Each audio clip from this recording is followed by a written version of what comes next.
Hello and welcome to the Child Psych Podcast. I'm Tanya Johnson, registered psychologist, registered play therapist, co-founder of the Institute of Child Psychology. Today we have one of our favorite people with us, Jessica Jill Alexander. Welcome, Jessica. Thank you. At the Institute, we've done tons of work with Jessica. Today we're going to be talking about something very exciting. But before I jump in, here's just a little bit about Jessica. Jessica is a best-selling author, Danish parenting expert, columnist, speaker, and cultural researcher. Her work has been featured all over the place. It's been in the New York Times, BBC World News, Vanity Fair, NPR, Huffington Post. I could go on and on. It's incredible. Her books have been published in over 29 different countries. Her book, which is one of our favorites, is The Danish Way of Parenting, which is one of the most sold parenting books of all time. Today, though, as I mentioned, we're here to speak about Jessica's latest venture, something incredibly exciting called Raising Digital Citizens. Jessica, again, welcome, welcome, welcome. So fun to have you back on. Thank you for having me. I always love being with you guys. Yeah, so Jessica, in the past we've done a few different podcasts with you. We've done Raising Kids the Danish Way. We've done one on bullying with you. Recently, we did a project around technology, or we did a summit interview around technology with you. But today, we're going to be talking about raising digital citizens. I have so many questions for you, but I think the best place to start is, how did this all come to be? Well, as much of my work has developed, it came from my own needs as a parent. And how the Danish way of parenting came to be really was just facing the sort of giving birth to myself as a parent, which is, as you know, is a big, important metamorphosis. And being married into the Danish culture, my husband's Danish, and I've lived in different countries, and I was very aware of how the Danish sort of way of raising children, educating children, I felt was extremely special.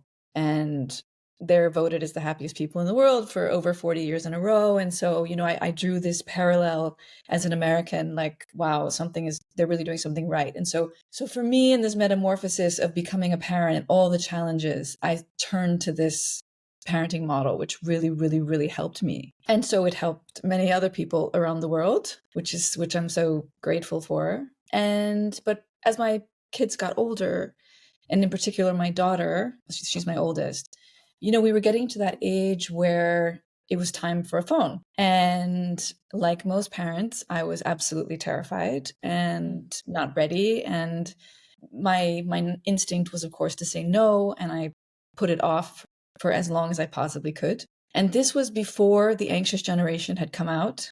So there wasn't as much awareness around this issue as there is now. But she was still the last one in her class that did not have a phone. And I think even now, most parents will relate to that feeling of, I have to deal with this. Absolutely. You know? And how old was she, Jessica, when? She was 12. Okay. Yep.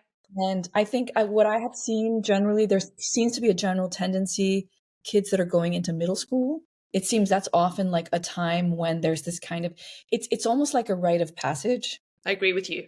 Moving into the digital world with a phone, or, of course they're on some sort of digital device when they're younger, but it's different than when they actually get their own digital device. It's literally like more digital freedom. Mm-hmm. And so I think regardless of what you choose as a parent, there becomes an awareness of, wow, you're sending them off into that digital space. And so I, of course, had the same reaction that many parents have, which was like, oh, I should control it. I'll just put all these controls on the phone, the apps. But as a Danish parenting expert, I also knew that this was totally not in line with the Danish way of parenting and this sort of approach. And so I started doing a lot of research to try to understand what would be the best way to sort of move into this rite of passage, the best way to help her transition and to help me. And everything I read said the same thing.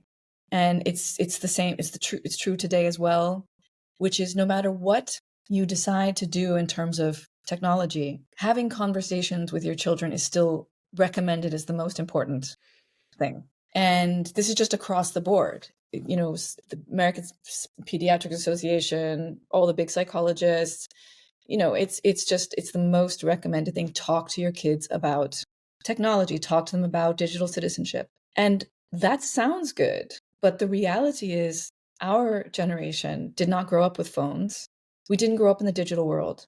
And so we really have no sort of natural lead-ins to talk about a lot of these things. And I think that that's one of the reasons why we're also kind of so scared of it, because it's something we're so unfamiliar with ourselves. And so when I realized that that was kind of the best approach, I also understood that I really needed to educate myself, because I couldn't talk to my daughter about something I didn't know anything about. So I did what I usually do. I went to Denmark. And we weren't living in Denmark at the time.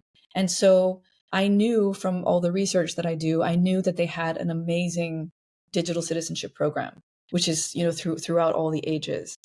And I was really bummed that they weren't getting that, right? And I think also as parents, you can relate to this idea that yes, schools are teaching some kind of digital citizenship, but it's not streamlined. It's not necessarily in line with our values, like our family values, right? And anyway, it's very important that our kids know that they can talk to us about these things, and that we have a stand on what our values are in the Oh, digital. I couldn't agree more, Jessica. Yeah, and you know, as you talk about missing the dialogue with our kids, it rings so true because I've been told it 100 times. It's relationship, it's relationship, it's relationship. But what does that actually mean when it comes to technology?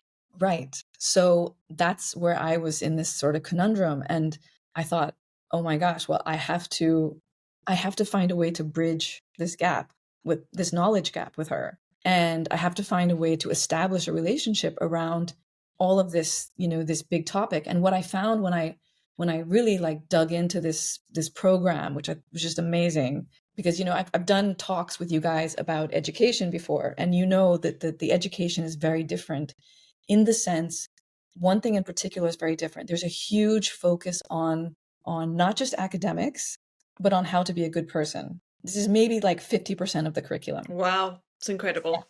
It is crazy. And what it made me realize was the real world, where we teach our kids how to be good people, how to be polite, how to be careful crossing the road, all of the basic things that it is to sort of just be in the world, we know how to do, and we do it naturally as parents because we know it's important. Their view is that in the digital world, this is just as important. So it's not just about what is the app you're using, or, you know, what is fake news. All of that is important. But what's also really important is teaching them some just basic knowledge about how to be in the digital space, about how to be careful, how to be safe, how to be a good friend, what to do if something bad happens. A lot of these just basic values of how to be a good person. And I think that's what was so illuminating to me. And I realized, wow, you know, this is where I need to have these conversations with her. So what I did was I created a program, and I decided to sort of leverage this time we had before she got this freedom, because I think what I kind of compare it to is, it's a little bit like, it feels like giving the keys to a car that they have no preparation for. Absolutely. And, you know, we wouldn't give keys to a car to a kid like normally. So it's sort of a similar thing. So I made this program, and I made a lot of conversation cards that covered all of the sort of the main big topics that encompass what it is to be a good person. So it's like communication skills, consent, bullying, safety, gaming for boys, critical thinking, cover these main topics.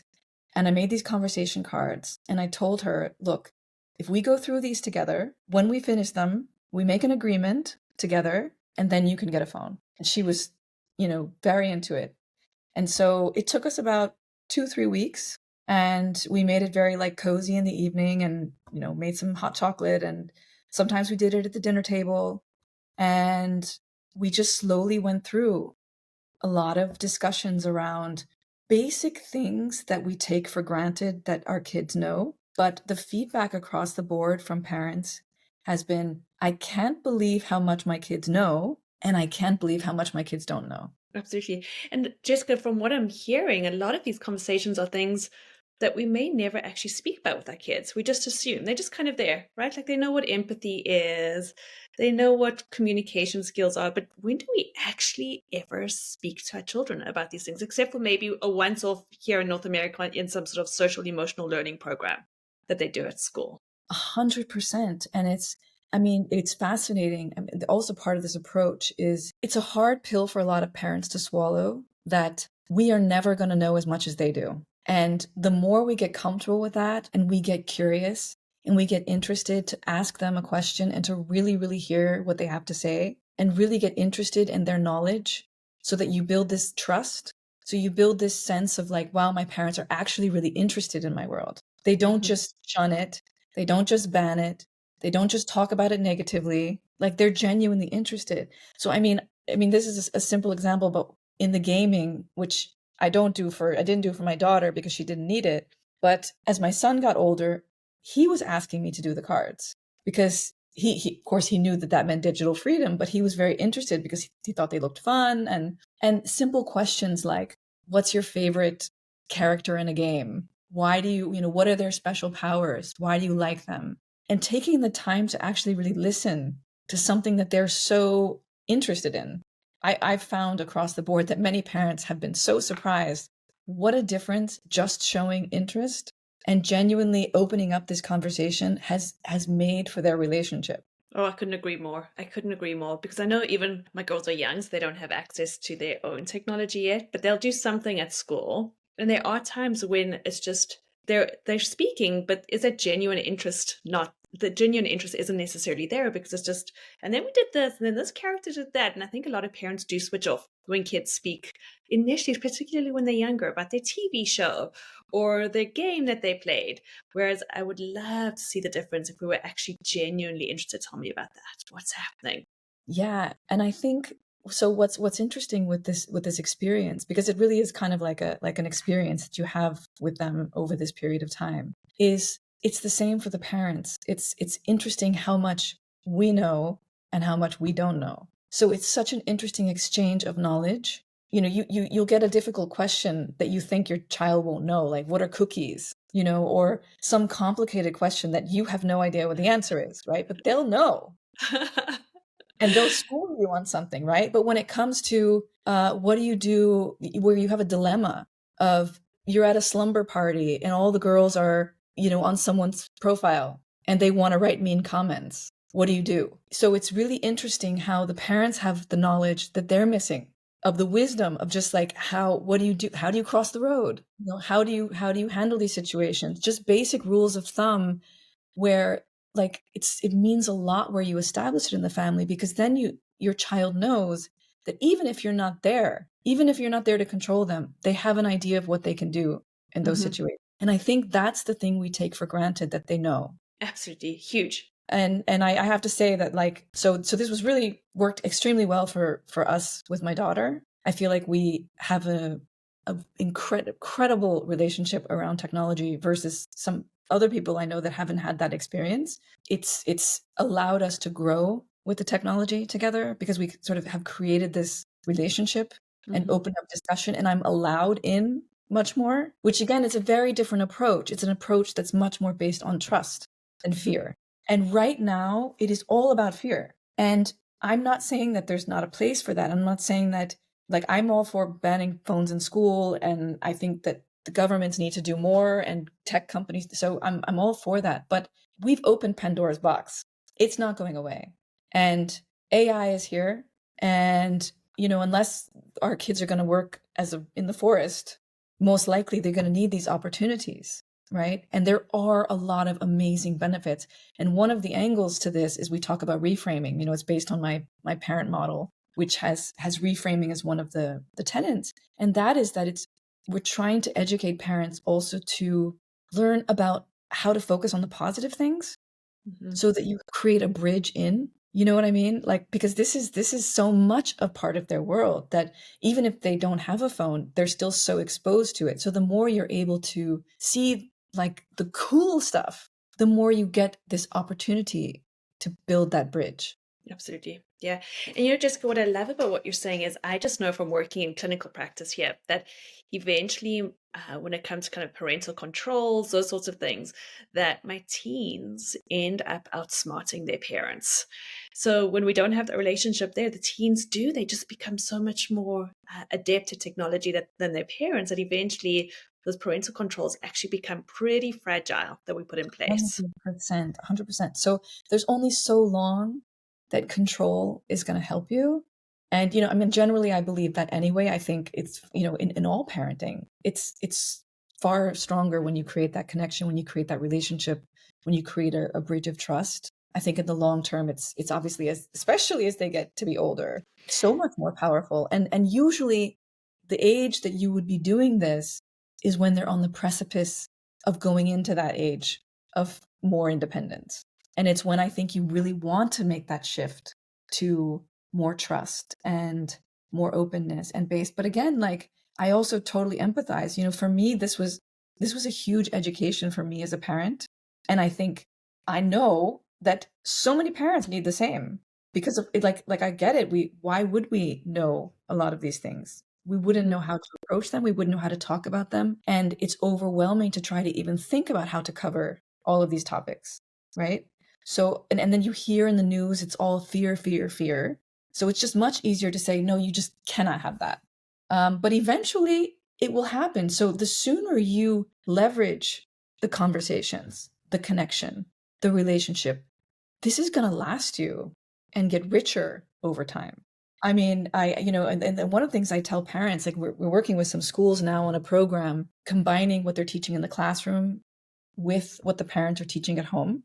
Because I think one of the pieces we're missing is the collaboration between the schools and the parents sometimes so that we're sharing the same message. Yeah. And one of the things we've noticed is that it is far more dangerous for a child to sit alone when something scary has happened to them or when they see something scary that they don't understand. It's far more dangerous to be alone than to be able to come to their parents.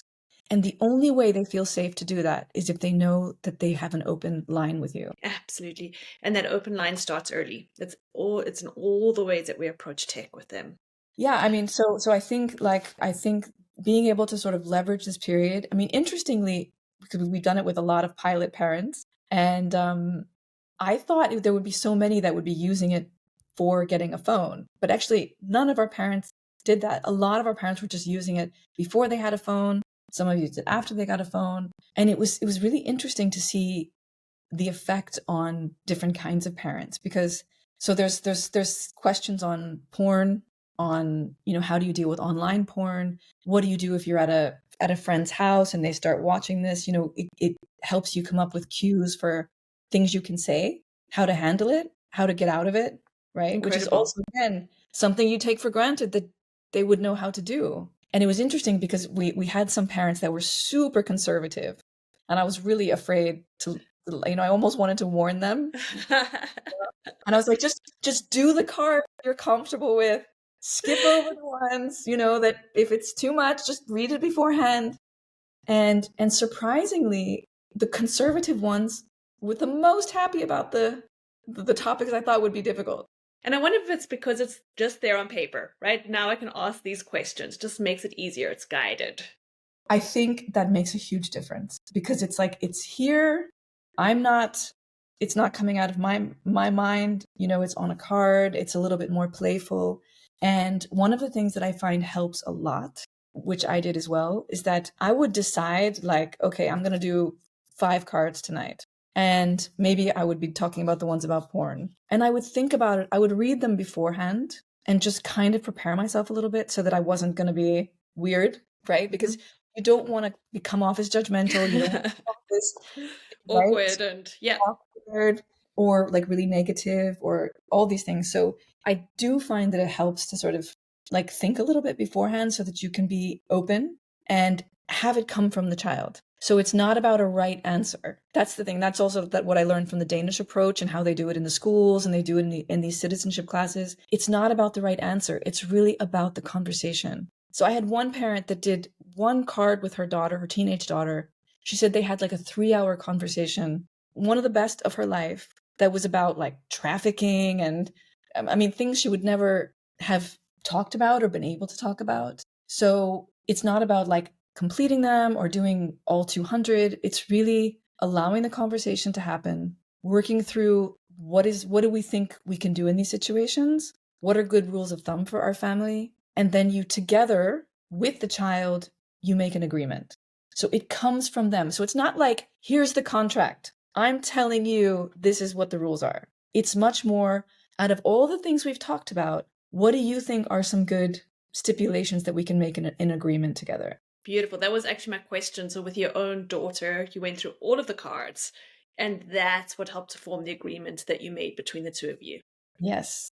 So it was, it was with both my daughter and my son, it was, first of all, we made a rule that you wouldn't have the phone in the bedroom at night because there's a section on well-being. So we talked a lot about, the effects of the blue light, how it can disturb your sleep, et cetera, et cetera. So we came to the conclusion that that was a good idea. So there's some just basic ones like that about what you do with your device. Then with my son, we came up with one that, you would always answer your phone when you call, being respectful. So it was a bit of a mix of sort of coming from my end, but also coming from their end. And this gives the child agency. I'm curious, Jessica, to know with your daughter particularly where you guys fell with social media. So when we did the cards, it was at a time when the big things she needed to learn were really around like behaviors, meaning, young girls, again, I know it's changing all the time, but I'm talking about so the apps change all the time, social media change all the time, but the behaviors don't change. This is coming back to this idea about what it means to be a good person. So a lot of her friends were doing all kinds of wacky things, because they were young girls. Some were making fake accounts, bullying, being mean to other girls, excluding basic things. For example, this is an example of one of those things that many parents, myself included, take for granted that they knew. Like one of the questions was, it's like it was true or false, or it was a discussion question, but it's all photos are, real or what they're supposed to look like. And you would be surprised. I know you wouldn't think so, but you would be surprised how many young kids don't know that there's filters. I know they're talking about it a lot, but it's one of those things that we don't want to risk that they don't know, that they're fixing their weight, that they're fixing their face, that they do have acne, but they're covering it up. Things like when we did the cards, also it was a time when she was very, very influenced by what she was seeing on YouTube, meaning that girl is being paid to hold Starbucks, right? So there's a section on critical thinking, which is like, who are your favorite influencers? Why? And we go into talking about how these products that you're so in love with are being paid for. And again, it seems like a basic thing, but you'd be amazed how good it is for them to talk with you, to be aware. Then it opens up all kinds of conversations. So like I said, there's a booklet that talks to parents like, when you do these cards and after you do these cards, take every opportunity you can to keep the conversation going. You're watching a movie, then you can go, oh, look, there's an Apple computer. And they go, oh, yeah, and look, I start to see, they get it. And I mean, my goal, and like, I think many parents would want this as well. You want to empower your child, right? Jonathan Haidt says we protect them too much in the real world and not enough in the digital world. And I agree with that, but we also need to protect them with knowledge, because no matter how much you control it, they're going to be exposed to it. So we want to protect them with knowledge. We want to protect them with trust. We want to protect them with tools, critical thinking, so that and again, it's different when you do it with your family than when you get it from a teacher in a classroom. 100%. With your friends, this is very different to have this conversation. So for her, it was like a good rule of thumb, never like a mean comment. That's pretty much the same as making the mean comment yourself. It was things like, what do you do if you see your friend feeling lonely? What do you do if you're feeling lonely? What are signs of social media addiction? What can you do if you're feeling these things?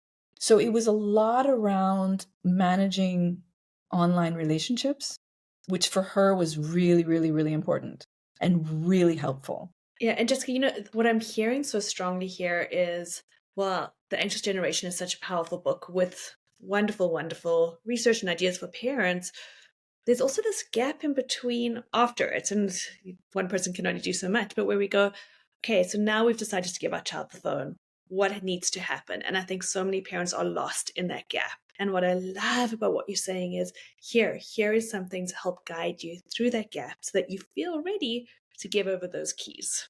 And it's like harnessing that rite of passage and solidifying yourself as an ally rather than an enemy, and understanding that this digital world, it's here to stay. So we got to put them out on that savannah. And while we're just as afraid as we were on a savannah back when we were looking for the snakes and the spiders and the freaking out, everything, it's, of course we feel that way, but they're going there. So let's arm them and allow and protect them so that they can be protected when we're not there to protect them. And then you've also had these conversations with them before they even got the phone. And then when they get the phone, we can go back and go, hey, remember we spoke about whatever it is. It's not the first time that we're bringing up these conversations where they now feel like, oh, I'm in trouble and I didn't know you felt that way. We've actually had these conversations with them. Yes. And I think, another part of this process is, like I said, it's not just the conversations about the critical thinking or communication or behave like these, what we just talked about. It's also getting to know your child. So, like I said, with my son, learning about his favorite video game characters and why we had a half an hour conversation about why this was his favorite superpower. And it meant a lot for him. And I've had a lot of parents tell me how surprised they were, how much it changed their relationship and how much more open their kids were with them, because it helps you show that, hey, I am curious. I want to know you here too. Yeah. I want you to share with me about your online friends. I want you to share your apps. I don't think they're all bad. I want you to be safe, and I want you to know if we can watch out for these ads, if you can be aware of these algorithms, it is addicting. You can be aware of these things, but I don't have to deliver it to you so that you're, one, terrified, and two, you're like, I could never talk to my parents about that. They think I know what they think. And meanwhile, we're on our phones. Absolutely. Right? Absolutely. Like, and there's another big part of this process. It's like, these cards are also for the parents to have some part of this agreement, meaning we can't tell our kids not to share photos or do these things. I mean, my kids are so tough on me now. Like, if I take, they were like, Mommy, you didn't ask me for consent. I love it. I love And I'm it. like, you're right, respect, totally. It's all about also holding ourselves to the same things that we're wanting them. So it's like really for all of us. Absolutely. And as you say that, Jessica, I found that the most success that I've had in clinic when somebody brings in their child for being addicted to their smartphone or, not engaging in the activities that they used to engage in before they got a phone. The best success I have is when I sit down the whole family and say, let's talk about everybody's media use and then what we want to agree to as a family, because then it takes away the focus from this child who's the identified client and moves it to discussing everybody. And I find that defenses just come down and it changes the vibe altogether. And I generally have found, and this is what my life's work is about, learning from this tiny little culture that just blows my mind. But gosh, what a difference it makes when you have this equal respect and equal dignity. And I mean, having been a very rebellious teen myself and seeing what a difference it is with my kids, they're like I said, they're growing up, and I think it requires a kind of more of a different approach as they get. That doesn't mean you shouldn't be with them and be very aware and all of these things, and not at all, but for sure, I think building the relationship with interest and curiosity and openness and non-judgment. One of the things in the agreement that we've made, we made a template online as well to give some basic ideas for parents. But one of the points is you will never get in trouble for coming to me about something that you're upset about. So if something happens and you're afraid that I won't like it, you'll never be in trouble for that. And I think that that's important because of course they're going to make mistakes. right? But again, everything you like, so much of what we hear when something bad happens to a child, it's because they've sat alone with it. They're scared Absolutely. and they're lonely and they have no one to talk to about it. So, yeah, maybe they're going to get into stuff we don't like, but isn't it better that they come to us? And I think their greatest fear is that their phone is going to be taken away. So these horrible things happen. But then if I tell mom or dad or whoever my caregiver is, they're going to take away my phone. And I think that that's where they hold on to these horrible things for months and months and months. Definitely, definitely. And actually, I didn't have many problems with we didn't have many problems with my daughter, but my son had a couple of experiences which were really scary for him. And I was so happy we had done these cards because he came to us and he went to a school counselor for another time, and I don't think he would have otherwise. And that's where I really realized, wow, this is. And I mean, and one of them was something I think probably happens pretty frequently. I mean, it was like boys kind of playing a prank they thought was funny. Well, both of them were boys playing pranks they thought were funny, and they weren't funny for my son. They were really, really scary for him and upsetting. And I don't think the boys doing it were bad. But because he came to us and because he was able to go to the school counselor, the other parents also got involved and we were able to really make it a better situation because we could talk about it. And this is, again, like I said, we take for granted that they know. In the gaming site, we also talk about pranks because pranks are a big thing with girls and boys. They don't realize how hurtful some of these things they think are funny are. And that's a lot of what the cards talk about how we don't understand when someone can't see you, right? When someone doesn't, when you think something's really funny and but the other person may be completely devastated. So yeah, I think it's one of those things that, yeah, I'll tell parents and they're like, oh, I can't believe that happened. And it's like, gosh, this happens so much more frequently than you think. And it's not because they're bad kids. It's just they don't think it's a big deal, right? Which is why I think more and more schools and parents, and this is the hard pill I think that a little bit for parents to swallow, is like, doing this is an investment of time. It's these take, like, if you want to do them well, and I tell everybody, don't do all the cards. You really don't need to do all the cards. Do the ones that are right for you. Like I said, gaming may not be for you, some of them not be, so do what you can. But it still takes about, I would say, if you want to do them well, it can be a few weeks. And then you make the agreement. And so it's an investment in time and a bit of commitment. But gosh, it pays off. So You powerful. know? So Yeah, it's not a powerful. quick fix. It's not a quick, I'd love to say, here, do this and it's going to be like super fast and it's all going to be great. It's not. You have to invest the time in it, but it's so worth it. It's so amazing because we're coming back to relationship, which is at the core of everything. It's so important. It's so important. Also because, you know, so it's interesting how you see how your children change. You see how the phase, you're in the toddler phase, you think, God, this is going to last forever. And then you're in the next phase and then it's so different. And then, and it's fascinating to see how different the maturing process is and the different ways you need to parent for the different stages, right? And what's interesting about this digital world is it's the same. They also mature in their relationship to the digital world. And so what I have found is that when you get this relationship established earlier on, as they really move into this milestone, this rite of passage where they're getting more freedoms, it helps so much as they continue to mature. So like my daughter wanted to get Snapchat, which was like a much older thing. That was when she was an older teen. And of course my initial reaction was, but then I'm like, okay, hold on. Let's. And I talked with her, and she let me in and allowed me to, I'm allowed to track her.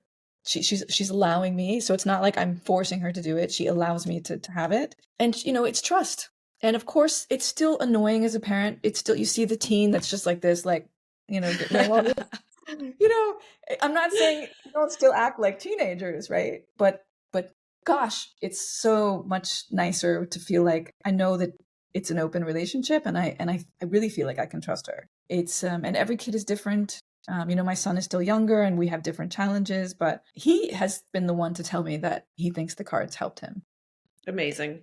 Amazing. which for me is like, okay, And the reason that we ended up developing them fully was because of my kids' feedback. Mommy, we need to do the cards. Oh, no, my daughter said, this is when I knew what we're going to develop them.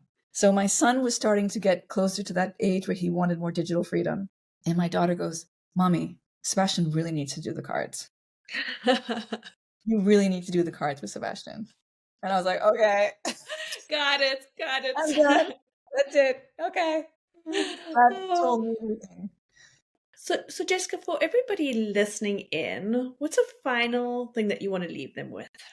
Well, I would say check out raisingdigitalcitizens.com. There's a lot of information. We call it the CARE process. So it's connection, which is the cards, agreement, which is the agreement. And we give you a guide and we talk a little bit about how you can make that agreement in a way that's giving the child agency. And then respect, which is how you can deal with breaches and how you can sort of continue to have this respectful relationship, which is really important long term. And then evolve, and that's sort of giving parents just information about like all the stuff that's changing all the time. So we want to help parents stay up to date on everything that's changing. So Incredible. whether that's like sending you something or just something that keeps you up to date, because obviously it will help to have conversation cues as things change. Mm-hmm. So if you get aware of the latest thing that's happened on TikTok, or you get aware of it's easier to sort of open a conversation at dinner to keep that conversation going. So we're kind of trying to create this universe to help parents raising digital citizens. And something else that we're also trying to do is to give ideas for things to do outside of the phones. Love it. Yes, important. So it's not just about it's also really helping. We want to help give parents ideas and opportunities to develop the relationship offline.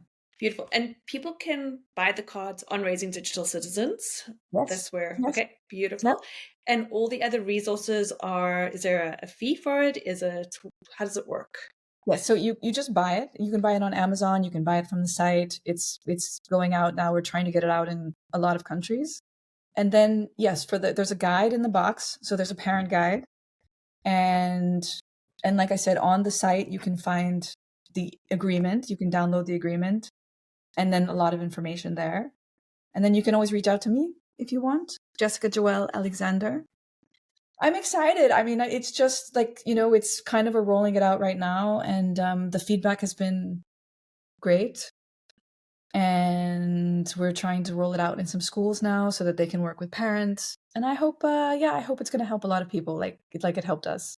Jessica, we always love all of your work. And I love that it's coming from your own lived experience that is then being a researcher, tried and tested on others, but just powerful, beautiful, beautiful work. Thank you so much. Thank you, Tanya. It's I love working with you guys. So I hope your listeners will enjoy it. Thank you, Jessica.